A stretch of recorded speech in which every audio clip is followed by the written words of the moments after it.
এটার কয় গাড়ি হবো? এটা সার্ভিস গাড়ি আগের কড়া রেহা পাওনি আসি টেয়ারে খাই দিও এত টেয়া টেয়া করে কয় টেয়া তো হারিয়ে দিমু।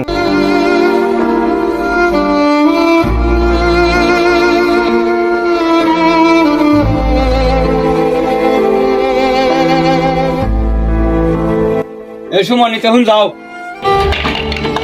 যেতেছি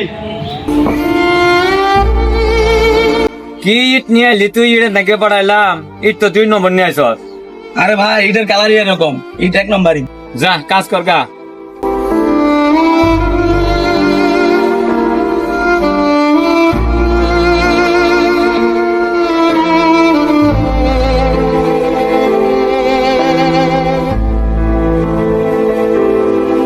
মাহাজুন অনেক কাজ কাম করতেছি, 1 সপ্তাহ গেল টিয়া বসে চাই না, দেন না। বাড়িতে ফোন দিচ্ছে আমার কিছু টাকা লাগবো, বাড়ি কেনাকাটা করবো, তো কিছু টাকা পাঠাই দিলে খুশি হইতো সবাই। এত তাল বাহানা কইরো না, 15 দিন পরে টেয়া দিমু। কাজ করলে কইরো, না করলে না কইরো। তাই বলে কি আপনি আমার সমস্যা বুঝবেন না? আমার বাইর সমস্যা, আপনি আমার টাকা দিবেন, কাহিনী করেন কে লাগে? টাকা কি আমার লাগবো না? এত অভিনয় করন যাব না, আমার কাছে টেয়া নাই, অন্যজনের কাছ থেকে চলো গা।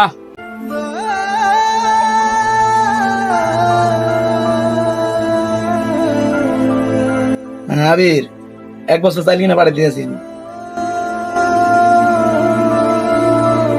ভাই, আমার বাদে চাল নাই, আমার 1 বস্তা চাইলে টাকা দিতে হবো।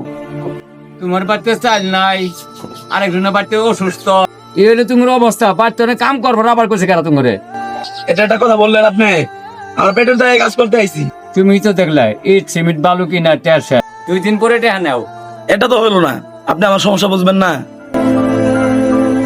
মাহাজুন আপনি ইট সিমেন্ট ভালো কিনেন, সব জায়গায় সবকিছু কিনতেছেন, ওর কোনো সমস্যা নাই। সমস্যা কখন জানেন? যখন আমরা লেবাররা টাকা চাইতে যাই, তখন আপনার সমস্যা হয়। আপনি আমাদের সমস্যা বুঝেন না কেন? বাইর সমস্যা থাকতে পারে আপনার কাছে, এর জন্য কোনো শ্রমিক আপনার কাজ করতে চায় না। আপনার টাকা দেওয়ার গেলেই শুধু হিসাব করেন আপনার কাছে, আর আমরা কোনো কাজ করব না। আমাদের টাকাগুলো বুঝাই দেবেন, আজকে আমরা চলে যাবো। কারণ আপনার মতো মাহাজন আমাদের কোনো দরকার নাই।